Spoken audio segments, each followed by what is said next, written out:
They once roamed the vast North American plains by the tens of millions. Today, bison are making a comeback, not just as a symbol of American heritage, but as a sustainable source of lean, nutritious meat. But how is bison meat actually made? From sprawling ranches in the Midwest to USDA-approved processing facilities, and finally to your dinner plate, the journey of bison meat is both rugged and refined. In this episode, we go behind the scenes of the modern bison meat industry, where tradition meets science, and where every step is designed to respect the animal, preserve the land, and produce high-quality protein.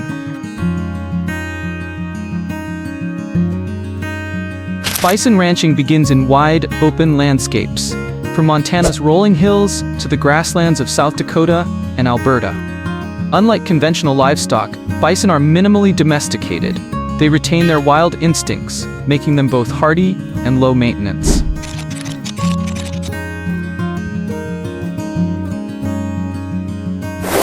The Western American Plains, that grand sweeping frontier where the buffalo once grazed in uncountable numbers. Or did they? After all, aren't those actually bison? Has the buffalo become a victim of identity theft?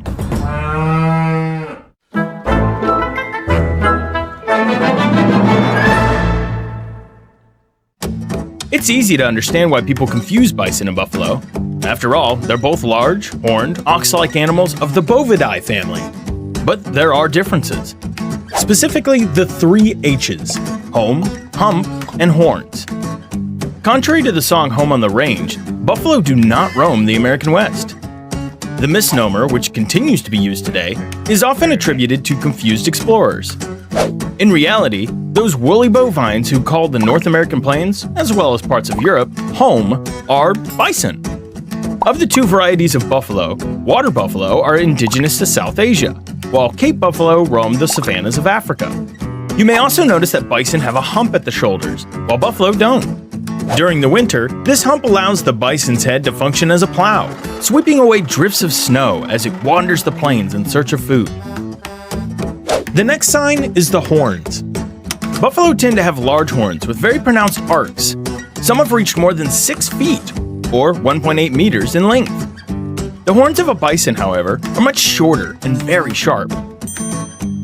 If you want one more way to tell the difference between a bison and a buffalo, you can check for a beard. Buffalo are beardless, while bison have a beard that any hipster would be envious of. While it's doubtful that the confusion will get cleared up anytime soon, in the end it must be said that bison, not buffalo, are the iconic animals of the American West. They thrive on native prairie grasses, roam freely, and require no artificial shelter. Bison calves are typically born in spring, after a natural breeding season the previous summer.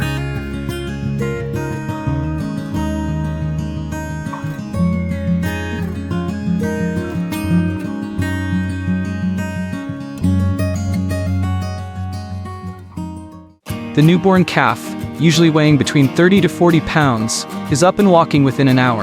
It's covered in a golden red fur, earning it the nickname Red Dog among ranchers.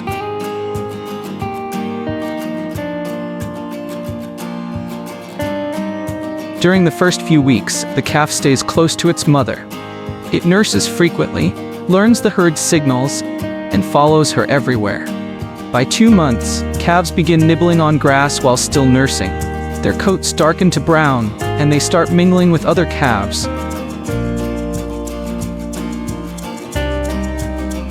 Throughout summer and fall, calves learn to follow the herd across different pastures in rotational grazing cycles.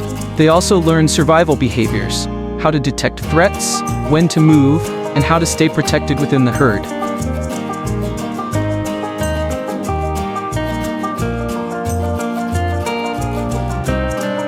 By winter, they've developed a thick undercoat and woolly mane to withstand sub-zero temperatures. No barns are needed. Bison evolved for this. At 12 months, a young bison can weigh around 500 to 600 pounds. Males typically grow larger than females, and their horns begin to curve upward in a distinct arc.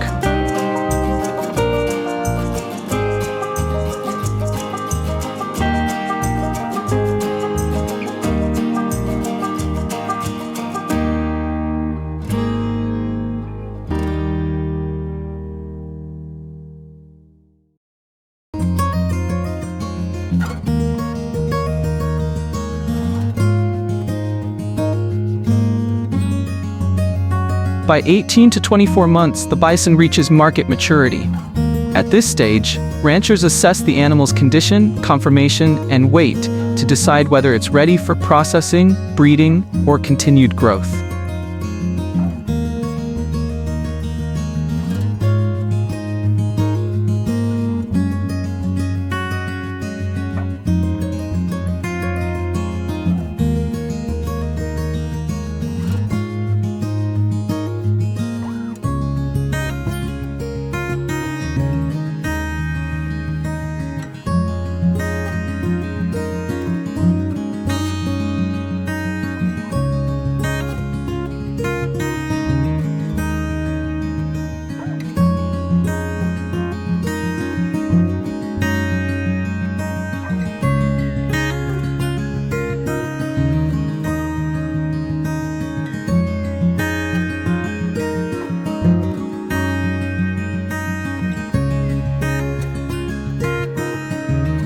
Throughout this time, minimal human contact ensures the bison retains its natural behaviors. Stress is avoided not just for welfare, but also because high stress levels can affect meat quality, triggering biochemical changes that lead to toughness or off flavors.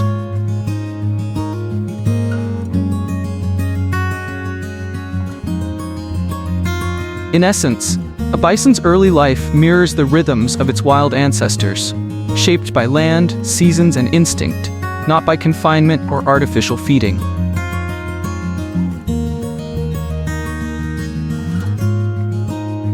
This commitment to raising animals as naturally as possible is what makes bison meat not just different, but truly special.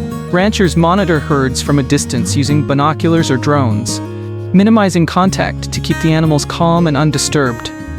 Throughout the year, bison are rotated across pastures in a method called rotational grazing, mimicking the natural migratory behavior of wild bison herds. This enriches the soil, prevents overgrazing, and promotes native plant diversity.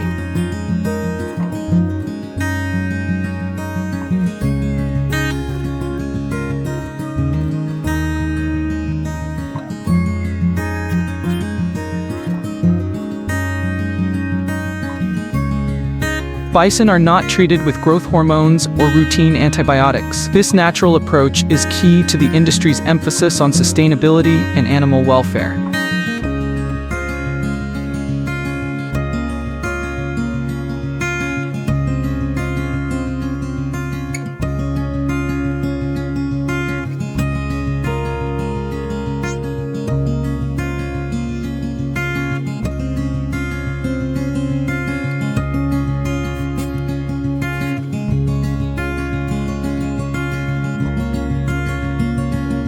By 18 to 24 months of age, selected bison reach their market weight, typically around 1,000 to 1,200 pounds.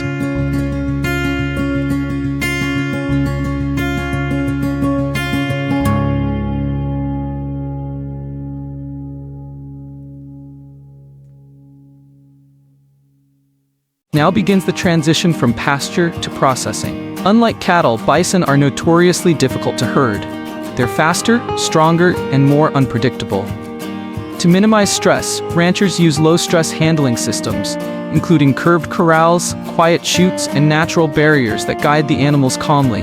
The goal: move them without shouting, prodding, or panic. Only small groups are transported at a time, using specially designed livestock trailers. These are equipped with non-slip flooring and good ventilation. Transport is kept short, usually under 4 hours, to reduce stress and ensure meat quality. At the processing facility, animals are unloaded quietly and given time to rest.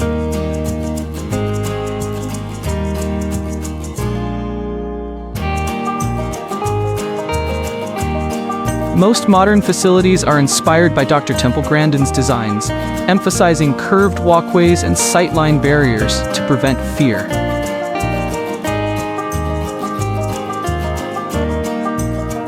Trimmed and portioned into retail cuts like bison steaks, ground bison, roasts, and stew meat. Bison meat is deep red, naturally lean, and slightly sweeter than beef. Because of its low-fat content, it cooks faster, making precise butchering essential. Some processors also produce specialty items like bison jerky, sausages, and bone broth. Every package is vacuum sealed, labeled, and stored at precise temperatures to maintain freshness before shipping.